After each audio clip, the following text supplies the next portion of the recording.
incredible movement. This was a movement like nobody's ever seen before. Donald Trump फिर से America के big boss बन गए हैं। ट्रंप अपनी प्रतिद्वंदी कमला हैरिस पर खासे भारी पड़े। डेमोक्रेटिक पार्टी की उम्मीदवार और भारतवंशी कमला हैरिस अमेरिका में राष्ट्रपति पद का चुनाव हार गई हैं। हालांकि उन्हें आखिरी समय तक दमदार कैंडिडेट माना जा रहा था, लेकिन वोटिंग के बाद जब वोटों की गिनती शुरू हुई तो इलेक्टोरल वोटों के आधार पर वह बहुत ज्यादा पिछड़ गईं और उन्हें हार का सामना करना पड़ा। अब जनवरी 2025 में डोनाल्ड ट्रंप राष्ट्रपति पद की शपथ लेंगे, लेकिन उससे पहले ही अमेरिका में एक बड़ा सियासी भूचाल आता नजर आ रहा है। भले ही कमला हैरिस चुनावी नतीजों में हार गई हों, लेकिन अब उन्हें राष्ट्रपति बनाने की मांग की जा रही है। अब आखिर ऐसी क्या वजह है कि कमला हैरिस को राष्ट्रपति बनाने की मांग उठ रही है? आइए समझते हैं। दरअसल राष्ट्रपति जो बाइडेन को पद से इस्तीफा देकर उपराष्ट्रपति कमला हैरिस को बाकी बचे कार्यकाल के लिए अमेरिका का राष्ट्रपति बनाने को कहा जा रहा है। वह देश की पहली महिला राष्ट्रपति होंगी और उसे विश्व में सकारात्मक संदेश जाएगा।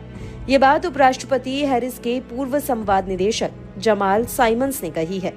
संडे टॉक शो में साइमंस ने कहा कि वैसे तो बाइडेन बहुत अच्छे हैं, लेकिन वह बदलाव का अपना वादा निभाएं। महज 3 महीने के चुनाव प्रचार में रिपब्लिकन पार्टी के प्रत्याशी को कड़ी टक्कर देने वाली कमला हैरिस को अब उनकी मेहनत का फल मिलना चाहिए। उन्हें 20 जनवरी 2025 तक के लिए देश का राष्ट्रपति बनाया जाना चाहिए।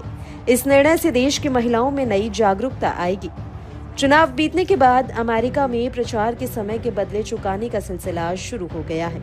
इस सिलसिले में डेमोक्रेटिक पार्टी की प्रत्याशी कमला हैरिस के लिए चंदा एकत्रित करने वाले भारतीय मूल के अजय जैन भटूरिया को नस्ली टिप्पणियों वाले मैसेज मिल रहे हैं और उन्हें धमकाया जा रहा है। कई मैसेज में उन्हें भारत वापस जाने के लिए कहा जा रहा है।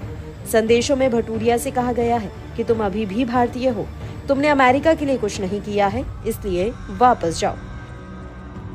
उधर अमेरिकी राष्ट्रपति जो बाइडेन ने सोमवार को वेटरन्स डे पर देश के शहीद सैनिकों को श्रद्धांजलि अर्पित की। ये एक ऐसा कार्यक्रम था जिसमें पिछले सप्ताह चुनाव में हार के बाद उपराष्ट्रपति कमला हैरिस पहली बार सार्वजनिक तौर पर देखी गई।